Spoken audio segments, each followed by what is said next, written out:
So let's talk about some news that I dropped this week, Thorin. And by the way, Riot. I love the way I saw already that it was like you were clearly dropping the news. And they were like, "Source." It's like me, you moron. I'm telling you it now. Like what? Like yes, it was a Valorant dumbass who said that. All right, okay, fair enough. But by the way, Riot, I know you'll be watching this, so you're welcome. My Christmas gift to you, by the way, was not dropping that news on Christmas Eve, which I absolutely could have done, to be clear. So you are welcome for me not doing this over your holidays. Merry fucking Christmas. You've never been that nice to me, by the way, so take this into consideration. The news I dropped, guys, if you were unaware, is that Riot is opening up the betting sponsorship category for teams for both League of Legends and for Valorant for next year. Now, this does come with some caveats. Now, Riot has already, of course, on their personal Twitter accounts, never an official announcement because they're scum and this is the way they do messaging. They've already said that there will be no, for now, betting sponsors on the main broadcasts of LCS and LEC. And they have said that this is for North America and Europe, that they are opening these categories. And what it means is that they won't have, there won't be an official betting partner of these leagues.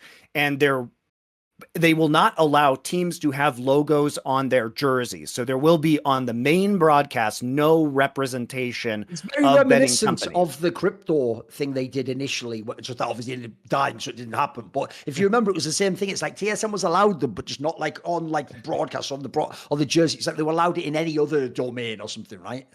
Yeah. And, the question then becomes, how could you provide value if you're a team, if your main value is not content creation, which most orgs that aren't like 100 Thieves or whatever, the content creation maybe isn't there in the biggest way.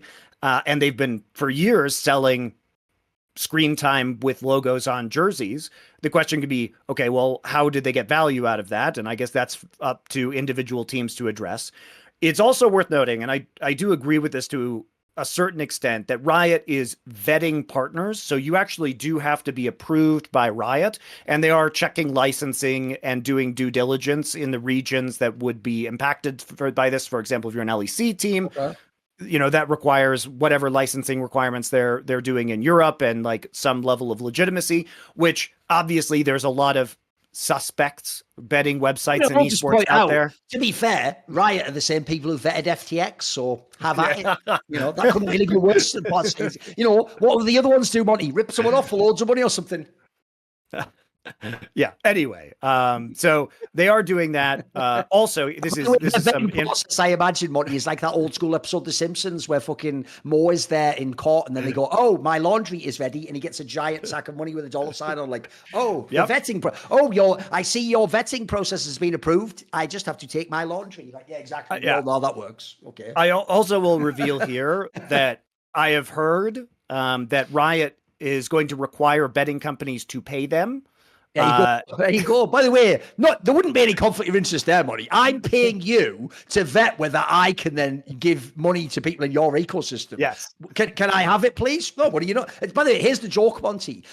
Everyone thinks of countries like certain Russia, for example, or China. They think of them as these evil, restrictive, oppressive governments. Whenever I've gone to those countries, Monty, and you go and apply for the visa, you've probably done it. You just go, fill out the form, pay the money, and they give you the visa. And you go, oh, okay. It's when you come into America and the UK, you fill out the form, you do all this. You don't have to pay much. It's a tiny fee. And then they suddenly go and request for more evidence, turned down inexplicably. You just go, wait a minute. I think I get how this works. One is about what do you want to let in? The other one's if you pay the money, you get in, mate. I figured out how this vetting process works. You know what I'm going to guess? Crazy idea. I'm predicting completely out of nowhere, no information. I think people who don't want to pay won't be getting vetted, so problem solved. I figured it out. I've cracked the code.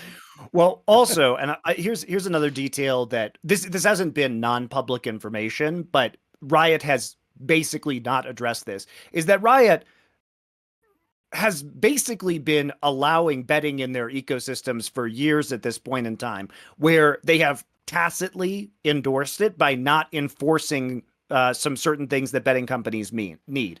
And what I'm going to tell you guys now is that there is a company, again, this is all public information, called Grid. And Grid is a data company in esports. And Grid works with everybody, okay? They work with the Counter-Strike tournament operators. They worked with me when I was commissioner of Flashpoint. They work with Riot.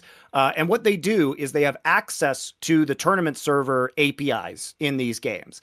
And this information is basically used oftentimes to create broadcast data. So it's valuable to the tournament operators as well, because their technology allows the information coming from the server to be sorted into useful categories to create stats, for example, right? But one of the critical services that Grid supplies is that they sell this data to betting companies. And betting companies cannot operate without live data from the API in esports, because obviously they need up to the second information to adjust odds. And they can't have a situation where they're pulling from a broadcast where some people might have advanced information who are potentially inside those companies, right? Because there's often a broadcast delay. So they need up to like the millisecond data. And these companies, these sports books would not do esports if they did not have access to this. And you guys can go to Grid's website at grid.gg, and you can literally look at the betting companies that they work with.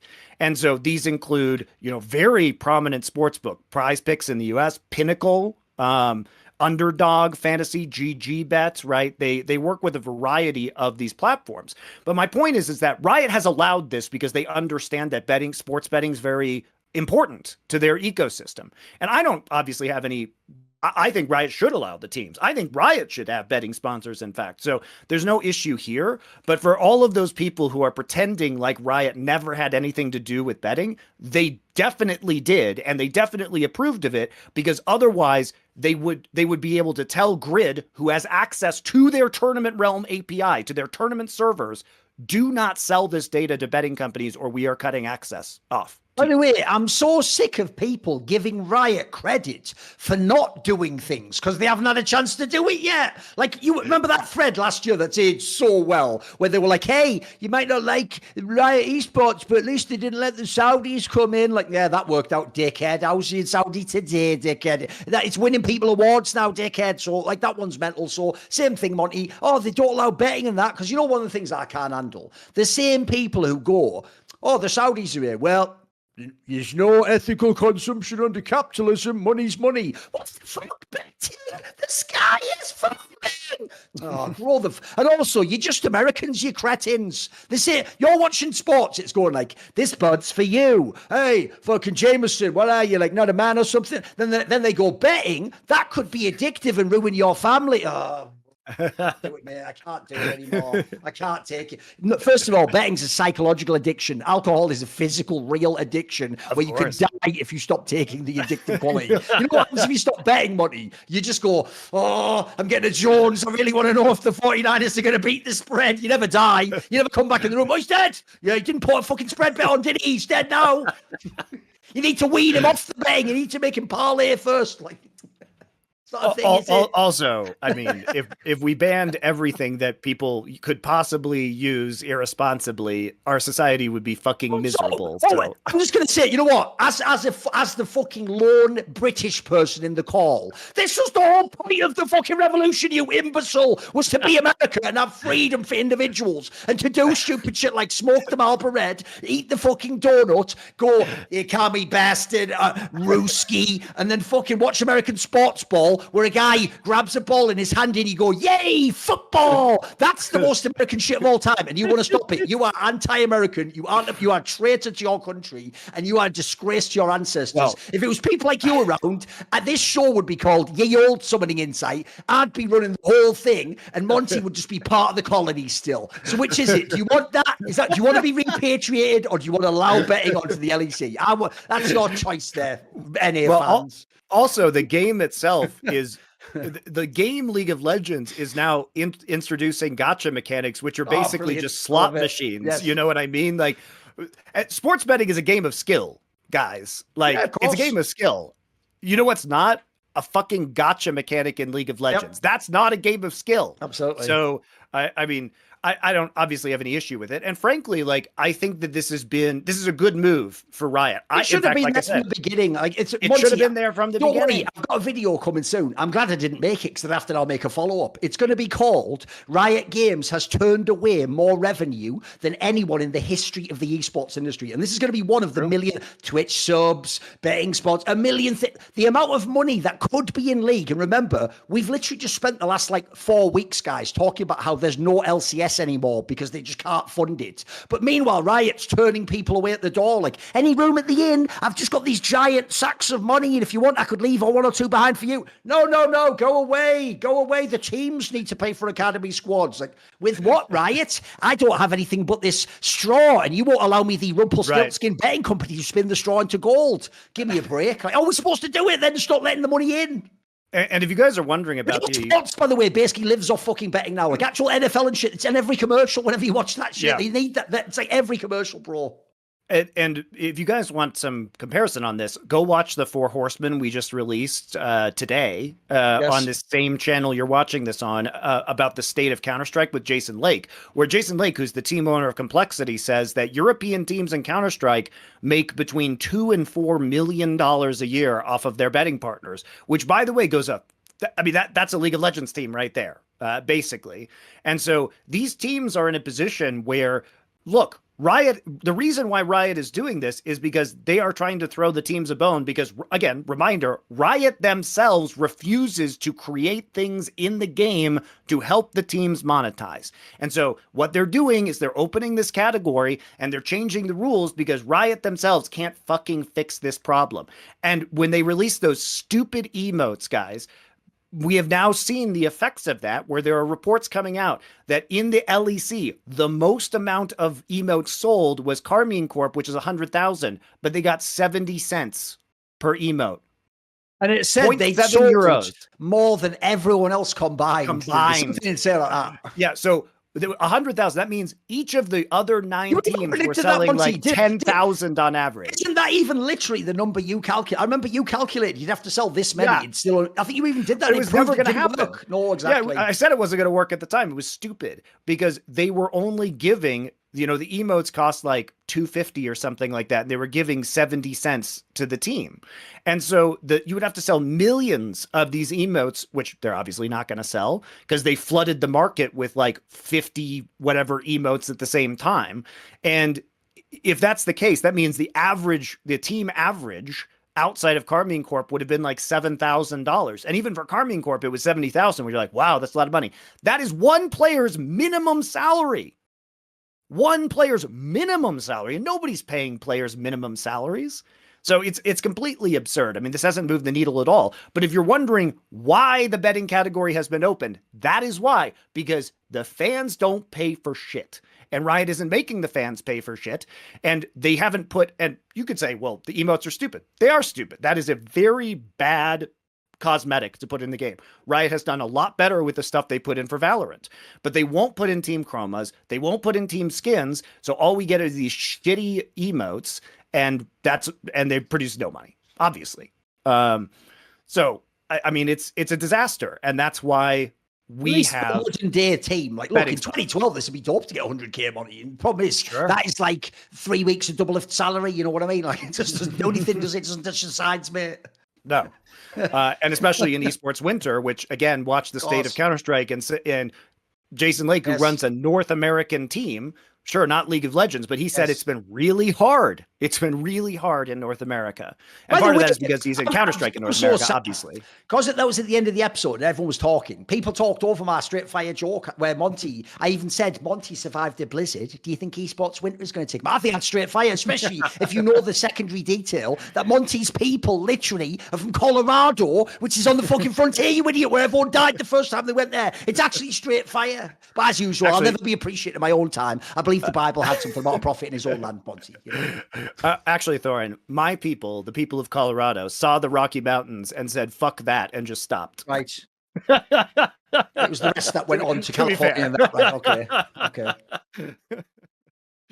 I mean, the Rocky Mountains are pretty dope, though. It's a pretty good place to spot, you know. Yeah, you can stop, but they weren't about to go through that shit. So logical. It's better than just stopping in the middle of a desert. Like the Mormons are just going, set up camp here, fuck it. Yeah, this is the spot, innit? It's like, there's nothing in it. It's a desert. Like, just go for it. Who cares? It's ours now, eh? It's our desert. But then again, to be fair, I'm being short-sighted. They're getting Planet Siege. So, see? True. They're the thinkers, mate. I'm a dickhead just trying to get a fucking company up and running esports. They only have a desert for one lifetime. Exactly. They've got a planet forever, yeah, man. Each of them. It's baller. Straight fight. That'll be Riot's next move. They'll actually allow people to have planets in the afterlife, as many wives as they want. Eventually, when they have to get down, there's nothing else to offer all the teams. Then Jack's like, can I just have a fucking sponsor, for fuck's sake? Can I just do that? Like a normal company, you know? So, you know, the progression of this, by the way, if for those of you, is that Riot is going to take betting sponsors. What this means, gradually, don't they? They're going to open this up, and it's the same shit that they're doing with the Saudis. And here's another nugget for you guys. Esports World Cup is taking place directly after MSI this year. Because remember, we're like, wow, MSI early July, that's the same time as Esports World Cup. So there is a brief break between MSI and the start of the summer split. EWC is going to be right there. So you are going to get back-to-back MSI and EWC League of Legends. And what do you think that means in the future? Those will probably just be combined, because what they're doing is they're taking very, small steps every year. Here it is this year. Oh, look, it's like right next to each other. They're normalizing it for you, which is exactly what the Saudis want to happen. The frog. You just gradually raise the temperature. Exactly. It never notices and jumps out. That's what by the way, I also think, this is obviously a parallel to the crypto thing I said before. Because remember, Monty, it went like this. RTSM, you can't have that sponsor. Okay, maybe you can have that sponsor, but just not in any capacity on the broadcast or with the league team, which is almost like you're saying to FTX, unless I hit my taste, of course. And then FTX goes like, well, we're going to sponsor you. And they're like, you know what? Maybe we've rethought this crypto thing. We might have been too easy. They're going to do that with betting, Monty. This is almost like they're signaling, but if you give us a giant deal ourselves, then maybe everyone could have betting in the LTS. And then LTA, sorry, my mistake. And then it'll all be in 2 years or something, won't it? Like, spoiler, like this show has done many times before. Not only one, you missed it all at the beginning. So many of you missed what Monty's saying. Monty's basically saying the only reason they announced it now is because he already leaked the news, so they had to go on it. Otherwise, they might just wait till next year. They might have done it in who knows when the time frame. We've done that many, many, many times over. So has Richard Lewis and all the other top journalist people. But yeah, absolutely, we can predict already, because it's just an obvious path to go down. Because, in fact, here's another thing. Once they see the teams get their deals, they're just going to want their own deal. It makes perfect sense to run their league off this too. There's no real moral qualms here. I don't believe anyone ever really was against betting. I think they just didn't know how it worked or how they would integrate it, Also, no doubt the vetting process is also going to be eventually turn into a bidding process for LEC and LTA, which is that they're going to go through. Here's what's going to happen. They're going to go through, vet the betting companies, which means receive payments from the betting companies. And then simultaneously, they're going to be like, hey, all of you approved betting. We can get you onto the next season of LTA. All you have to do is submit your proposals. Go. It's exactly what's going to happen. And again, I don't have any issue with this. I think this is way overdue. I think Riot is absolutely correct to bring the betting sponsorships in. It is one of the only ways that esports can be self-sufficient. I don't have a problem with betting, but if you have a problem with betting, guys, riddle me this. What's better? Saudi government? Vetted, approved, and licensed gambling companies? You pick which you think is better, because somebody's got to pay for this. And it's not going to be you, the fans. So it's got to be somebody. And I know which one I pick. I know which one I pick. And that's just how it's going to be.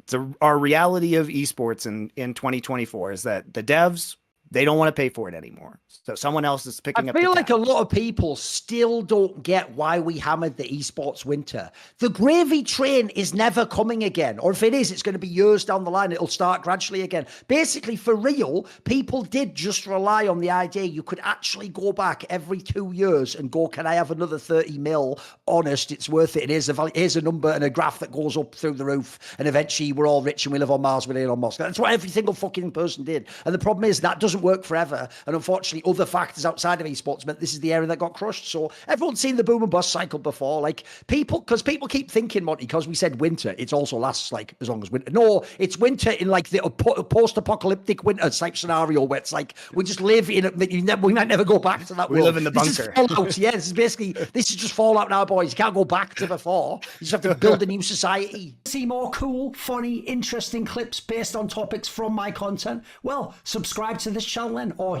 be a pleb and don't.